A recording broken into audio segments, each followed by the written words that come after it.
से देखकर चंचला को देवी उमा ने करुणा के साथ सौम्य दृष्टि से देखकर देवी चंचला को क्षमा कीजिए, देवी गौरी उमा ने करुणा के साथ सौम्य दृष्टि से देखकर चंचला को अपने पास बुलाया।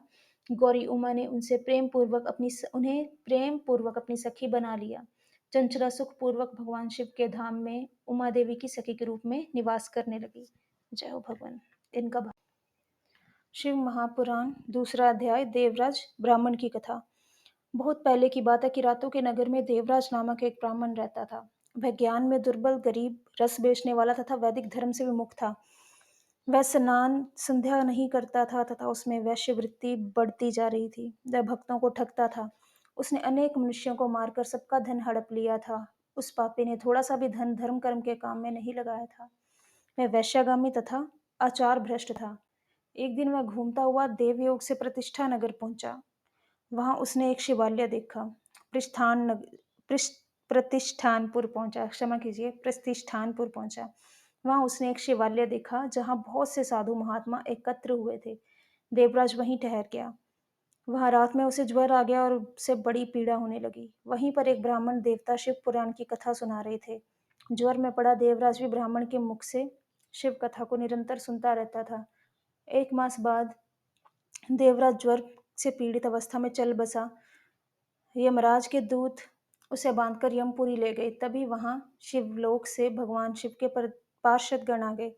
वे कर्पूर के समान उज्जवल थे। उनके हाथ में त्रिशूल, संपूर्ण शरीर पर भस्म और गले में रुद्राक्ष की माला उनके शरीर की शोभा बढ़ा रही थी। उन्होंने यमराज के दूतों को मारपीट कर देवराज को यमदूतों के चंगुल से छुड़ा लिया और वे उसे अपने अद्भुत विमान में बिठाकर जब कैलाश पर्वत पर ले जाने लगे तो यमपुरी में कोलाहल मच गया, जिसे सुनकर यमराज अपने भवन से बाहर आ गए। साक्षात रुद्रों के समान प्रतीत होने वाले इन दूतों का धर्मराज ने विधि पूर्वक पूजन कर ज्ञान दृष्टि से सारा मामला जान लिया। उन्होंने भय के कारण भगवान शिव के दूतों से कोई बात नहीं पूछी। तत्पश्चात शिवदूत देवराज को लेकर कैलाश चले गए और वहां पहुंचकर उन्होंने ब्राह्मण को करुणावतार भगवान शिव के हाथों में सौंप दिया।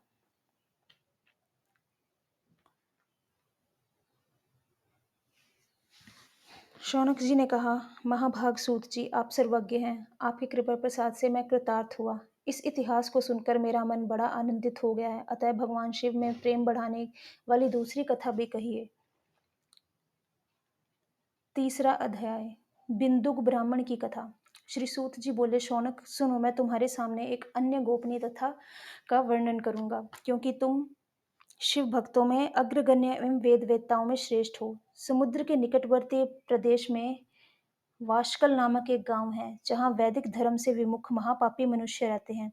वे सभी दुष्ट हैं एवं उनका मन दूषित विषय में भोगों में ही लगा रहता है। वे देवताओं एवं भाग्य पर विश्वास नहीं करते। वे सभी कुटिल वृत्ति वाले हैं।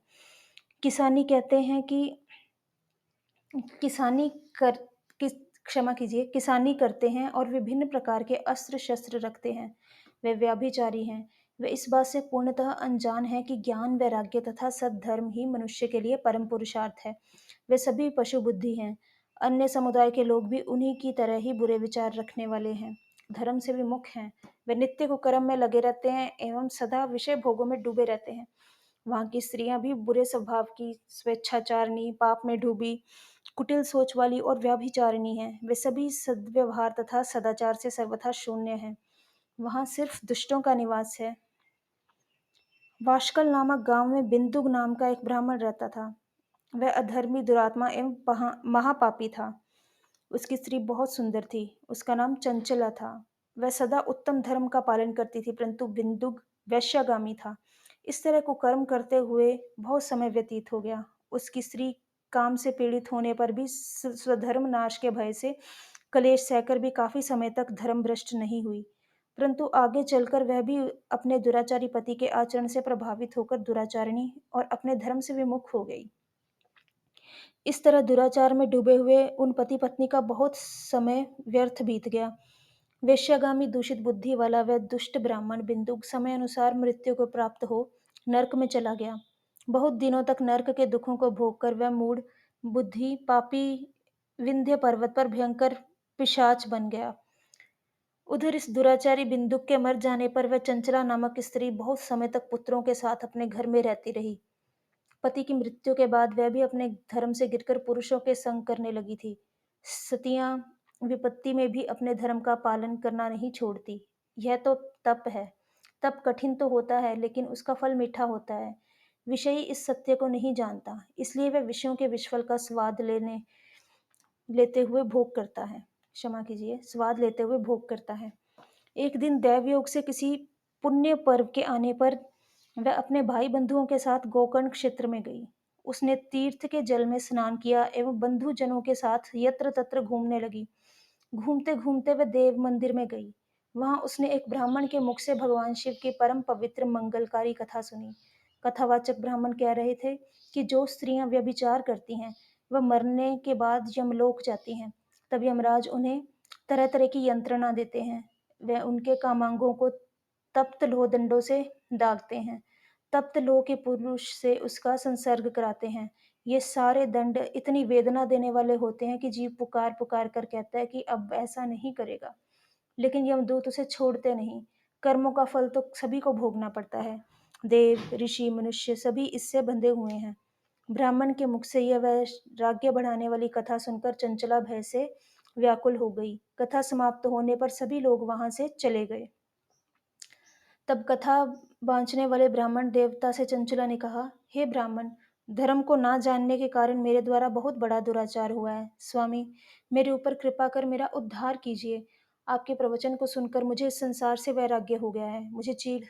मुझे चिढ़ आती है अपने कर्मों पर। मुझ मूढ़ चित्तावली पापनी को धिक्कार है। मैं निंदा के योग्य हूँ। मैं बुरे विषयों में फंसकर अपने धर्म से विमुख हो गई थी। कौन मुझ जैसी कुमार्ग के मन में लगाने वाली पापनी का साथ को क्षमा कीजिए, कौन मुझ जैसी कुमार्ग में मन लगाने वाली पापनी का साथ देगा? जब यमदूत मेरे गले में फंदा डालकर मुझे बांध कर ले जाएंगे और नरक में मेरे शरीर के टुकड़े करेंगे, तब मैं कैसे उन महान यातनाओं को सहन कर पाऊंगी? मैं सब प्रकार से नष्ट हो गई हूँ, क्योंकि अभी तक मैं हर तरह के पाप में डूबी रही हूँ। हे ब्राह्मण, आप मेरे गुरु हैं, आप ही मेरे माता पिता हैं। आपकी शरण में आई हूँ। मुझ अबला का आप ही उद्धार कीजिए। सूत जी कहते हैं, शौनक, इस प्रकार विलाप करती हुई चंचला ब्राह्मण देवता के चरणों में गिर पड़ी। तब ब्राह्मण ने उसे कृपा पूर्वक उठाया और इस प्रकार कहा। शिव महापुराण, चौथा अध्याय, चंचला की शिव कथा सुनने में रुचि और शिवलोक गमन।